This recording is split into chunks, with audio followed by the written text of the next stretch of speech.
It is now my pleasure to turn the webcast over to Stephen O'Reilly. Mr. O'Reilly, the floor is yours. Thank you very much.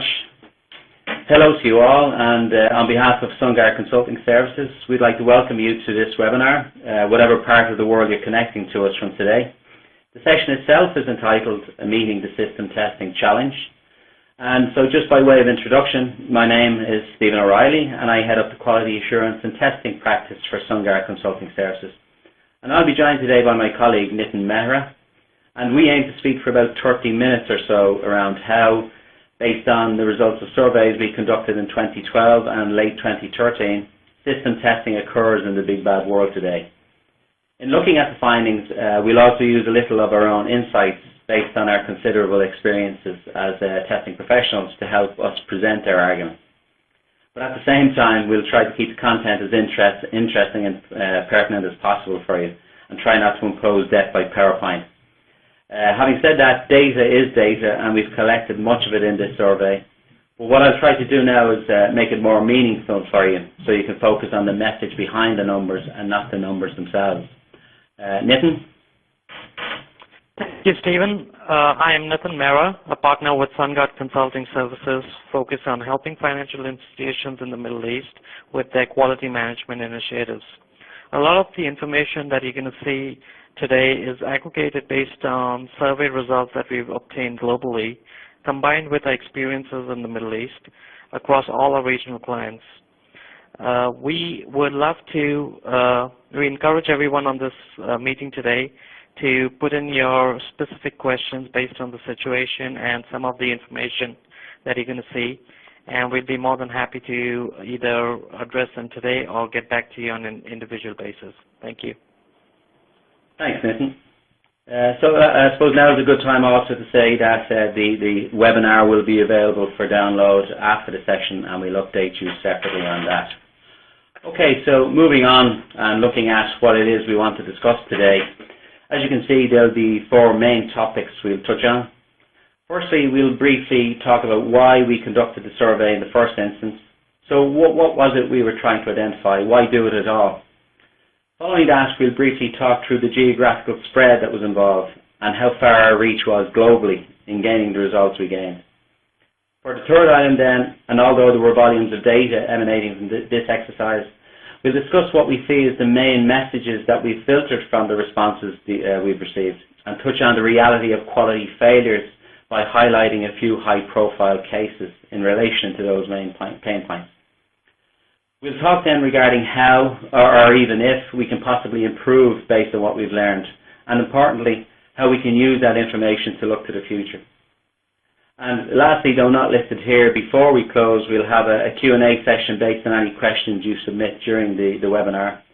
You'll all be on mute as mentioned, but you can place questions, again as mentioned, directly at any stage during the webinar, and we'll aim then to get through as many as possible in the time we have available at the tail end of this.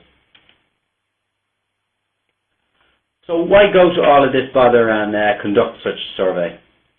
Well, testing accounts for quite a large percentage of project spend, and that level of spend varies from organisation to organisation. But needless to say, it's consistently a substantial amount. As testing practice lead at SunGard, I'm forever interested in what organisations are doing when it comes to testing, and how efficient and effective or otherwise testing is, in my opinion. So this curiosity was taken a bit further in 2012 when we decided to initiate an online system testing survey to find out what was happening in this regard, and we extended this then in late summer through late 2013.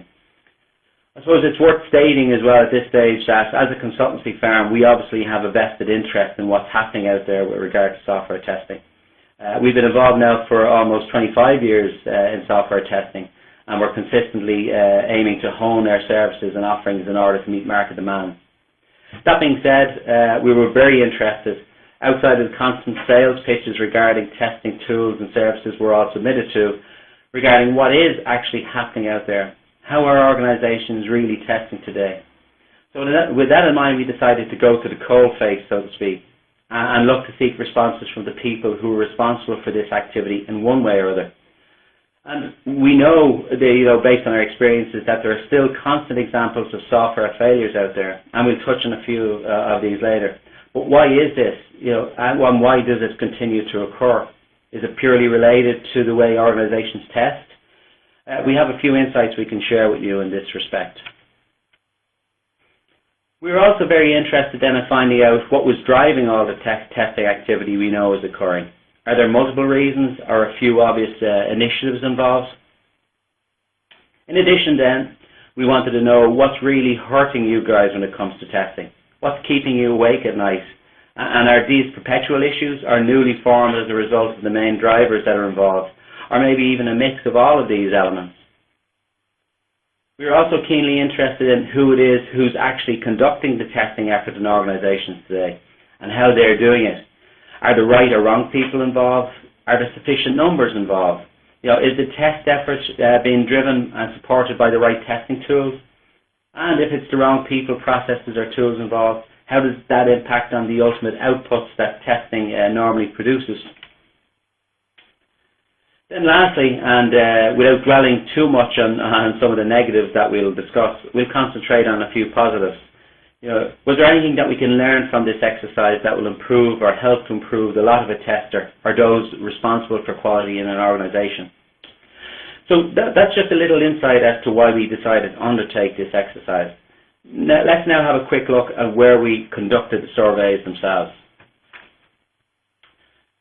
There was quite a geographical spread involved, and we did this to ensure that we garnered a sufficiently broad-based view of how system testing occurs.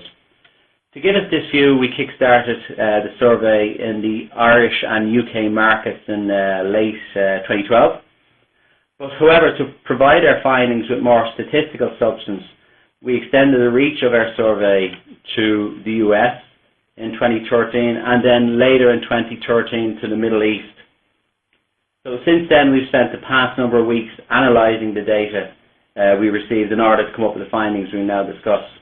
So that's a brief introduction as to where we're coming from in relation to why we conducted and where we conducted it. Let's now have a look at the main messages or findings that we actually uncovered as part of this exercise. We understand there's a whole host of perpetual testing activity going on out there, but what is actually driving all this?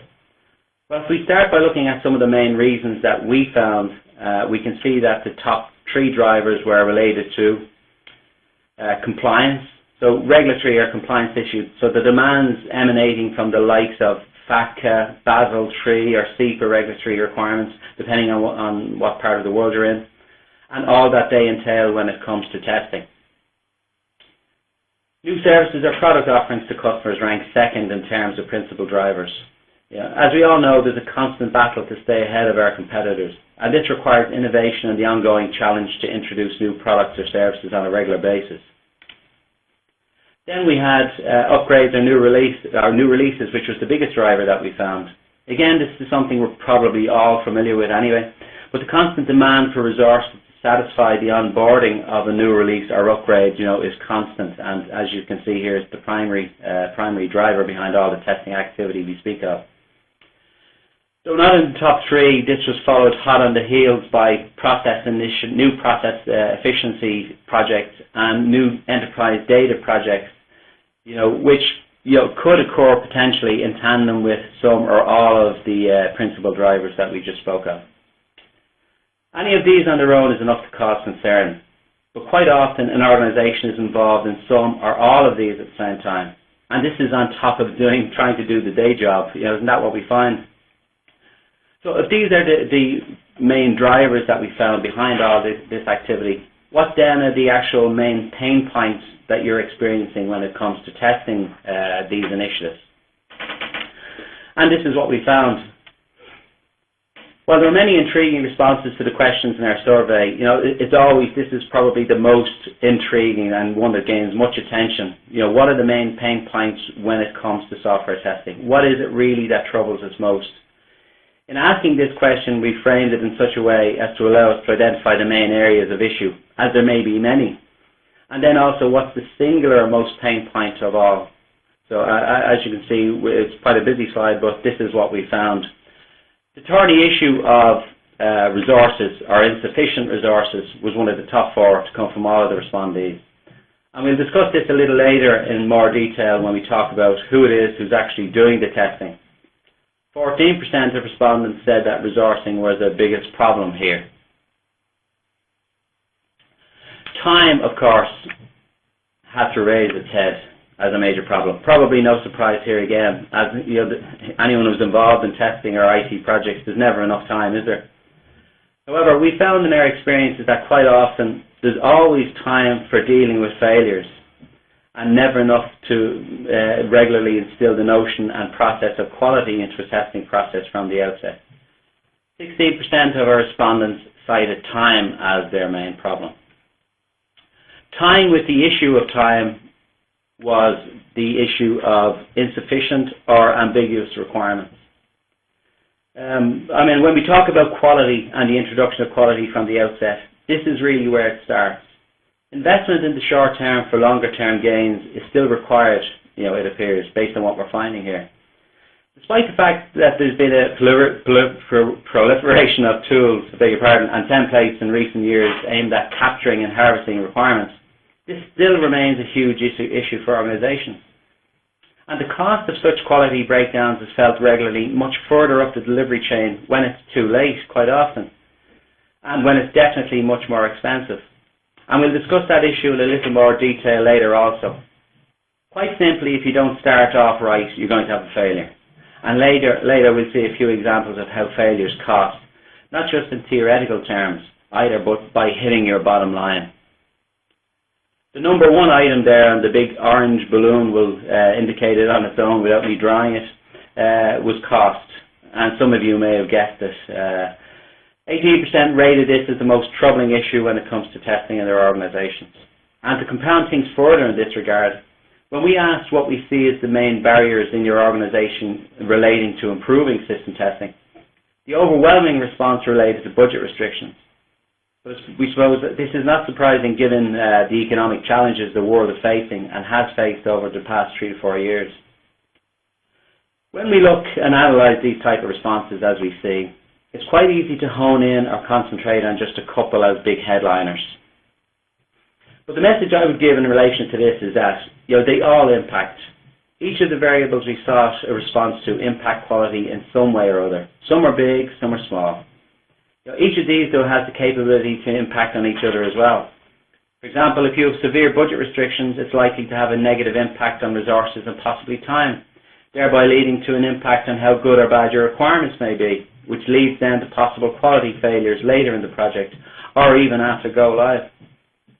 Interestingly, in this survey, 5% of people said there were no particular point that troubles them, so they obviously live in a nice bubble or a nice world. The important message here on this slide is that all of the responses you see provide valuable insights into what's actually troubling organizations when it comes to testing. Through experience, it's generally an amalgam of some or even all of these issues that arise during a testing project. So it's a case then of trying to preempt and mitigate or even eliminate as many of these variables as possible. Moving on then, let's have a look at who it is who's actually carrying out system testing in organizations based on what we found. And given the discussions we just had regarding quality and the relative impact restrictive factors such as cost and ambiguous requirements have, we were very interested to see who it was who's actually doing the testing. And this is what we found. As you can see, organizations tend to rely a lot on their own people. In this case, we found 43% of them saying that they use internal resources for system testing, many of whom we were glad to hear have a grounding in at least the basics of software testing.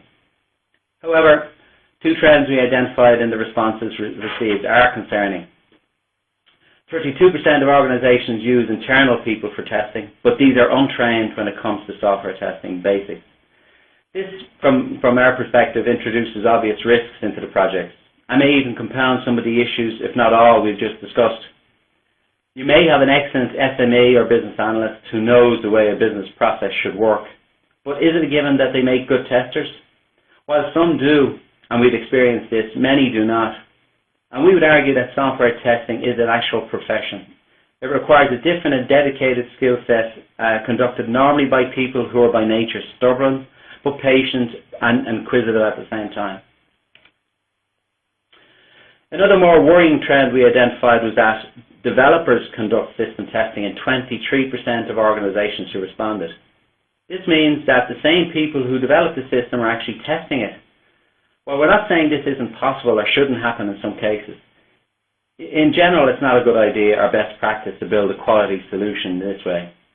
In our estimation, you need that level of independent assessment and inquisitiveness that I spoke of that testing professionals bring. And when we look then at how testing actually occurs in organizations, we find this, 35% of our respondents tell us that they've developed their own internal model. That is one they've used for their own purposes and the way to match the way they do things. So it's common enough to hear the saying, really, if it ain't broke, then don't fix it. And I think that applies here. And this may be the case whereby organizations are almost entrenched in their views as to what is the best approach to meet their testing objectives. And this point, in my mind, is very important. You can't, as an organization, take on a methodology just because the market or leading testing houses say so. You have to establish what's right for your organization first. Slightly surprising to us was the number of respondents who cited waterfall as the preferred approach to testing. If we're to believe a lot of industry commentary, we'd be forgiven for thinking that this approach, along with the likes of V-model, are a dying breed, but our results show otherwise. However, if we take the comments I've just made into mind regarding how organizations are sometimes entrenched in their approach to testing, maybe this result is not so surprising. Looking then at the number of organizations who said they employ a hybrid approach to testing, we see that 17% responded as such, which on its own is significant enough. But when you tie this in with the 35% that say they use their own internal models, this accounts for the majority of responses in the survey regarding how organizations actually approach testing. And some of you may be completely surprised by this finding and how little an agile approach is being employed in reality, given the amount of media and industry coverage it continues to garner. 14% say they employ this approach. Again, we think it's a case of horses for courses. Organizations on the whole, we feel, are doing what they see as right for them based on what they need to achieve. This though needs to be balanced again against the recurring pain points we discussed a few moments ago. Further analysis is required here also to see if there's any correlation between those who employ their own models and the level of failure in those organizations, and how those internal models are actually constructed. For example, are they influenced by Agile or V-model in any way, or waterfall? We would suspect that this is the case. The final interesting statistic here in this graph shows that 35% said they do not know what model or approach they use. I suppose besides genuinely not knowing, we consider there are other reasons for this, such as, for example, wanting to click through the question survey, or maybe they just weren't willing to say at the time. The point being here, though, this figure is large enough to potentially skew the results we have. So, any interpretation of this particular slide and these results should be borne in mind. This result should be borne in mind when interpreting these responses. Moving on then, along with the testing process and how effective an organization is in testing, one of the key aspects we look at when we assess how good or otherwise an organization is when it comes to system testing is how efficient they are. And what I mean by that is, are they being wise in how they plan, prepare, and conduct testing, and what they use to support this effort? Let's have a look at what our survey said. With efficiency in mind, we asked respondents if the use of standardized test templates was a key factor for them. And as you can see, there was a large group of 57% that actually said, yes, they do have standard templates in use. But more interesting to us was the whopping 43% who said they didn't. Now, when we look at this answer in the context of the main pain points we discussed earlier, and the cost and the budget restrictions being the main factors there, you would think, wouldn't you, that efficiency steps would be a logical way of easing or mitigating some of those pain points.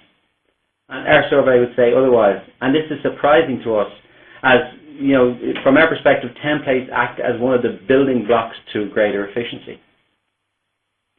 In alliance then with the use of templates, we asked also what level of reusability of test assets took place in organizations. And we consider the word asset to be key here, because when you build test collateral in the right way, they become assets and are not a liability. And I may be a testing practitioner, but to my mind, testing should not be seen as an asset eating, but rather an asset growing exercise once the right approach and people are employed to build the collateral we speak of. A couple of interesting points that came out with regard to the reusability of test assets were automated scripts. Okay, automation is widely touted as being sometimes a panacea for all ills. But for those who had actually invested in automated scripts, we found that 46% of respondents use 49% or less of their existing automated scripts that they've paid and invested in. And this is a surprising fact to us on its own when you consider that automation, when implemented properly and expectations are realistic, it's all about efficiency and reusability. And this is not what we found here. You know, in our mind, efficiency should start from the outset of a project. As test professionals, creating test assets, we shouldn't only be looking at creating quality output to test the system at hand, but at the same time, we should be looking for opportunities to create reusable collateral. That is, test collateral that will become a working asset for your organization going forward. The more efficient that you become at this, the more you start to ease into some of those major pain points we spoke of previously. So, if some or all of the elements we've spoken through are not in place, you know, what are the potential impacts? To most of us, they're obvious, and we probably experience them. But for greater effect, and to answer this question a little more, let's look at a few real-life examples where some or all of these issues have resulted in quality failures. And if you attended one of our sessions in the Middle East last year when we spoke in Kuwait and Doha around embedding quality in organizations, you may be familiar with some of the high-profile examples we're going to show. And although they're used here for great effect, as I mentioned, because of who they are nonetheless real. They transcend across many types of industries to show that it's not an isolated problem that we're talking about. And as such, they are representative of what actually happens in the real world and how poor quality impacts on the bottom line through a combination of possibly increasing in costs, damaged reputation, product recalls, higher maintenance, etc., etc. And you could go on and on really with negative impacts here. And apologies in advance if any of these examples that I use are close to the bone for any of you, or any of you were involved in any of these cases. But they are real and available for reference in the public domain. And I'll emphasize as well that these are just a fraction of what actually occurs annually when it comes to software failures. It's estimated that such failures cost economies many billions of dollars, not millions. If we look at the first case, as you can see in front of us, which relates to Heathrow Airport. This concerns the opening of the new Terminal 5 in 2008, and it was lauded by many as the gateway to the 21st century Britain at the time. Unfortunately, the opening of this terminal was an unmitigated disaster. Baggage systems failed and luggage was lost, and luggage was delivered to wrong locations and mishandled. Investigations into this case showed that a number of issues were at fault. One of the main issues being there was a total underestimation of the effort and level of systems integration that was required between all airport systems. If we look then at the Royal Bank of Scotland system failure, this bank ran into problems in 2012 when system glitches caused chaos, denying ATM, chip and PIN and internet banking facilities to customers. According to Reuters at the time, a bad software upgrade made RBS's systems unable to process payments for both individuals and business customers. The upgrade failure also hit systems then from British Bank NatWest and Ireland's Ulster Bank. Even though you could argue there is always going to be issues and upgrades, it was reported at the time that insufficient testing was partly to blame in this instance. Another one you may be familiar with. Obama's healthcare government website ran into major problems when the flagship of the President's Public Health Initiative failed to work when it was launched in October 2013. US citizens who were seeking health insurance at the time were denied access to the website and had to resort to phone lines and the post. Again, a lack of testing was flagged as the key reason behind the failing. If we move down to the Middle East, we see in the second Middle Eastern Business Continuity Management Survey that was conducted in 2012, and that's quite a mouthful in itself, that 16% of respondents to that survey reported at least one significant business disruption during the year, and citing hardware and software failures, power failures, application infrastructure failures, and site outages as the top 4 reasons. The survey itself was conducted across 9 Middle Eastern countries and was aimed at measuring the levels of business continuity management maturity and to highlight any particular trends. So these are 4 examples, and I could go on and on with more examples, but the main point I'm making here is that we're seeing a recurring theme, and that of quality failures. And while there's a lot of reasons why systems fail, many of these are down to not investing in enough in proper and sufficient testing, as we've seen. Again, it always amazes me that organizations can expend greater time and effort in dealing with failures, but are not willing to spend just a fraction of this time and money on preempting those failures. And sadly, our survey shows that the underlying problems leading to these potential failures are still occurring. All of these examples that I've spoken through and more can be found on an excellent website called Calain.com that goes into greater detail than I have. But we all know that bad quality will cost, but really, how much does this actually cost when we talk about quality failures? And sometimes when we discuss a topic such as this, it helps to view the situation in a quantitative manner, looking at cold hard cash, so to speak, and the bottom line. So with this in mind, let's have a look at some of the figures and statistics for a minute to support what we've been saying, and the application then of the generally accepted rule of 1 to 10 to 100 that you see in front of you, where, just for explanation, if it costs 1 unit, whatever that unit is, say $1 or an hour, etc., to fix a defect at the initial design or requirement stage, it's then estimated that it costs 10 times that to fix anything that slips through to testing phases. But then, if the defect slips through to production, it's estimated that it could cost 100 times or more of the original unit price to fix the issue.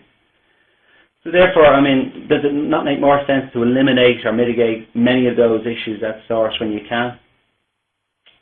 Also, we spoke a minute of those system failures and high-profile cases that were involved. Just to show you and emphasize that point further, here's an example of the types of money that was involved in those failures. If we look at RBS, for example, it was a cost of 125 million sterling, which was set aside to cover costs involved in compensating customers. But some industry commentators in the UK reckon this could be even higher. The Heathrow case we spoke of is estimated to have cost around 70 million sterling. And that was coming from a terminal aimed at operating at the highest efficiency level. While in Knight Capital Group, another example of failure we didn't actually cover previously, but this is an equities company in the US that lost $440 million following a disastrous system upgrade in 2012. But luckily for them, they were rescued by a group of investors to the tune of $400 million at the time. But at the same time, their share price and reputation, received a major setback. There's also, as you can see in the link there, there's an extremely interesting article on ZDNet regarding an estimate of the total value involved in IT failures, which they estimate to be close to $3 trillion, an amazing figure. So that is when you take into account the total cost of failure, looking at opportunity cost loss, project costs, increased maintenance, wastage costs, etc. How accurate or otherwise this article is, and there are many more like this available from reputable sources, it's open to question. But the important point here is, regardless of that figure, that overall cost of failures is still hugely significant. And looking at our survey, the foundation for such failures still exists. And while these examples show failure in terms of cold hard cash, there are other impacts that need to be considered at the same time. And we could classify these as intangible costs. And you could suffer this in the form of lost customers or market share, as you can see on the screen there. Reputation could be damaged, or you could be even taken to court, as many high-profile cases can tell us. So in our estimation, again, sometimes the most straightforward path to an objective or a target is probably the best way to go. So back to basics, in other words. Let's do things right at the outset to make sure that we can eliminate as many of these problems as possible. And just to finish on the industry analysis of software failures, and to back up our opinion and the survey results that we've just gone through, it's important to note that what you've just seen and heard is not our opinion in SunGard or a case of media hype. I'm sure many of you listening today have been involved or subjected to some sort of quality failure yourselves, but many of the industry's leading commentators have a view on this as well. As you can see in the first bullet, in studies by Gartner, they reckon that 50% of projects are rolled out of production. Gartner also reports that a huge 40% of end users are the ones who find problems, when of course it's much too late and when it costs many times more, as we've seen, to put right in our earlier slide. Carnegie Mellon, meanwhile, consider that up to 40% of all project spending relates to rework, while Dynamic Market reports that up to 80% of budgets are consumed fixing self-inflicted problems. So again, this all adds up to the total picture of quality failure and how it is that we can possibly improve. To my mind, there's always opportunities for improvement, but we need to be wise in how we do this. And if we're wise, we should be looking to try to turn the failures we experience into opportunities for improvement. So we're all aware that at the same time, throwing good money after bad is never a good idea. Having said that, still, we seriously believe that some level of investment is required if you want to improve, or if you're one of those organizations that continuously suffers from some, or maybe even all of the pain points that we spoke of earlier. Sometimes it's just a case of going back to basics for many organizations, as I mentioned, and instilling that quality from the outset to make sure that you reduce those defects and costly failures at production or at testing phases. Going back to our survey day, we found that there is a large enough of an appetite to improve things, but sometimes the ingenuity or maybe the hard cash or time is not available in order to do so. Despite all the concerning trends we found in our survey, we see, based on the responses received, that there is an appetite to improve our lot as testers, as I mentioned. So it's not all doom and gloom. We asked in our survey how interested or otherwise organizations are in starting to improve things when it comes to testing, by, for example, conducting an independent test maturity assessment. 46% stated that they did not see the need. And the remaining 54%, though, they said they'd either have done this or are thinking of doing it, or they have thought about it but haven't started but would like to consider it. So that's promising, to my mind. If we tie that data in then with the level of interest from those who explicitly say they aren't interested in improving the way they carry system testing, there's a close enough correlation to the 46% we mentioned a minute ago. If we look at 41% who say no, there is no appetite for improvement. This 41% may be a reflection, though, again, of cost and budgetary factors, where organizations don't see an appetite based on the variables or that we spoke of, or if they feel their hands are tied, for example. The majority, though, as we can see, 59%, say they are interested in improving how testing is conducted. And again, as a testing practitioner, this is promising from my perspective. If we then try to align this level of interest in improving testing processes with the level of planned investment for the coming year, let's see what our respondents have to say. So, we're investing money, but is it enough? Are we, in other words, putting our money, as this graphic states, putting our money where our mouth is? So let's have a look at the level of investment plan for the coming year. Some organizations recognize the need to invest to save over the longer term, but quite a lot are looking to operate under status quo. This table shows that the majority of respondents, 67%, intend to invest from nothing up to only 25% in increased testing resources for 2014. Now, this value is particularly significant insofar as how little the investment is, and given the types of problems we continuously see, and as we've evidenced in some of the examples and pain points we've already discussed. Interestingly also, only 5% of all respondents saw their level of investment increasing by 51% to more than 75% for the coming year, where we would have expected this figure to be somewhat stronger considering what we've seen and continue to see, but that wasn't to be the case. But whether we like it or not, these figures speak for themselves, and it's one of the reasons why we undertook this survey in the first place, because that was to establish the reality out there when it comes to testing and not just what we think. So having said that, we should ask ourselves, but can we afford not to invest, given the examples of failure we've seen and the major pain points that we're still experiencing on a daily basis, in our projects? Quite often, as a testing practitioner, I see it almost as a battle of good versus evil when it comes to testing. The right way as we see it and the wrong way as we see it. Tipping the scales in favour of a quality approach is possible, even with modest means. For example, if you staff your project with the wrong people or the quality approach is absent, it's obviously detrimental to success and may well lead to quality failures. But by ensuring that your organisation has the right people, and by that I mean testing professionals who are embedded as part of a quality disciplined approach, good quality will also always triumph over bad. So I suppose we could start by getting back to the basics, as I mentioned earlier. It's a very, very good way to begin, and it's a very, very cheap and effective way to do so. So before we hand this the webinar back to field some questions that have been coming in during the session, I'd like to leave you with a few key takeaways based on what we've discussed and what we've seen coming from the results. So just to summarise in our minds what we see as the main messages as takeaways.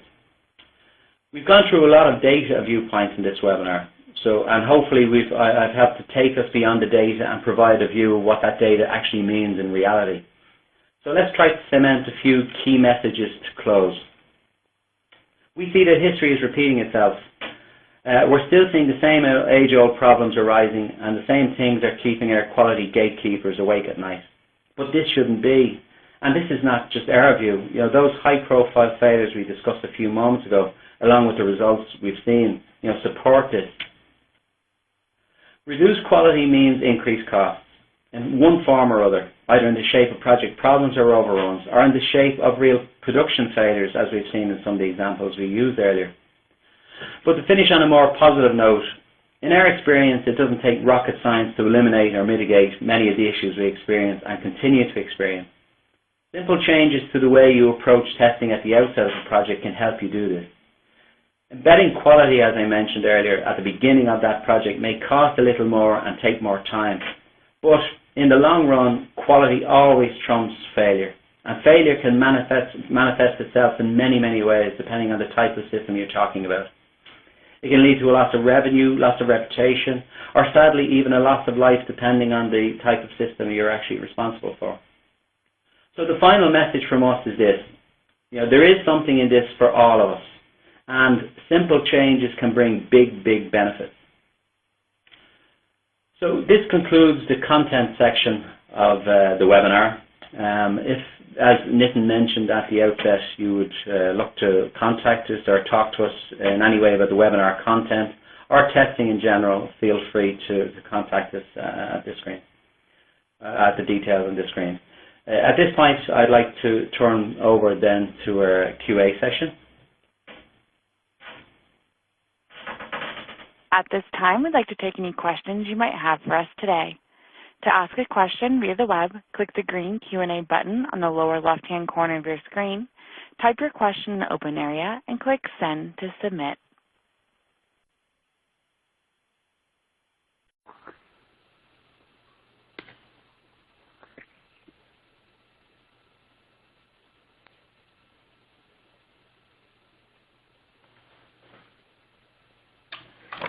Thank you, Stephen.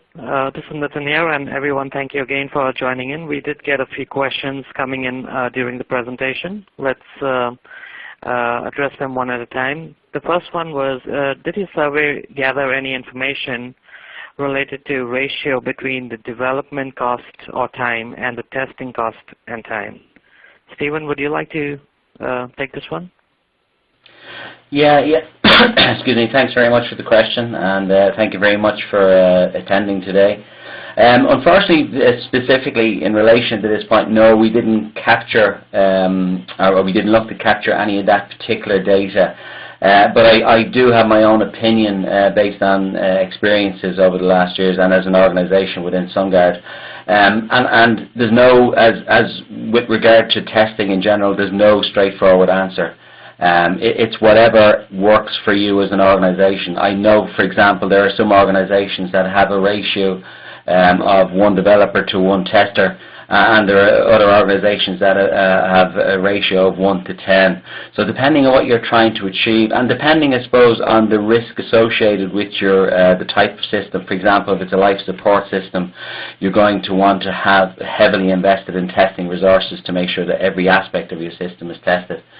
So within the survey itself, to answer the question, no, we didn't garner details concerning that, but I hope I've answered your question in some way.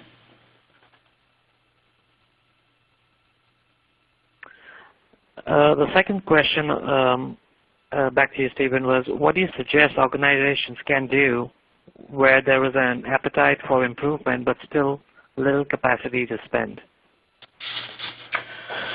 Yeah, another very good question. I suppose in the days we're talking about, and as I mentioned in the webinar itself, we're all facing economic challenges, and these are compounded somewhat as well by some of the competitive and regulatory challenges. And at the same time, we're always trying to reduce the cost of implementations. And the actual spend is always going to be a challenge for all organizations. But to our mind, you can actually start off, if you have an appetite for improvement, by ensuring that you fine-tune your own processes yourself to suit your own objectives as an organization. So you need to look at the process that you have and see, are you actually, from a testing perspective, trying to fit a square peg into a round hole. It doesn't take much to actually do that and assess how you fit as an organization, or how your testing process fits you as an organization. As I mentioned regarding the level of investment, we were somewhat surprised by the lack of investment given the problems that we continue to see, and the cost, as we saw as well, how really expensive it is for those quality failures. So by spending a little in just assessing how you are and getting an independent view of how your testing process actually suits you, is one way of kick-starting your quality improvement campaign, so to speak. And the output from that exercise can be a roadmap for your quality improvements going forward. And it doesn't cost an awful lot to do that once you have the appetite and the initiative also.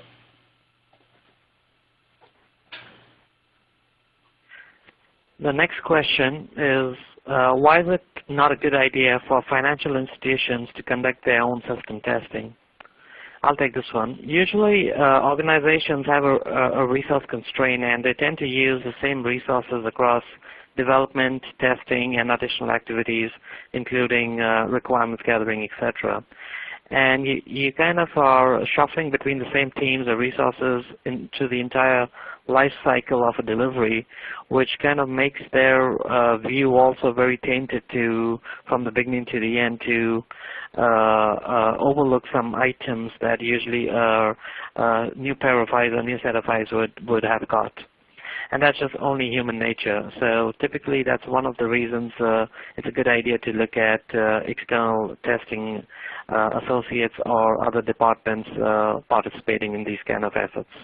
The second reason would be around, usually when you're doing internal testing, you're only looking for your success factors on how to pass the test cases.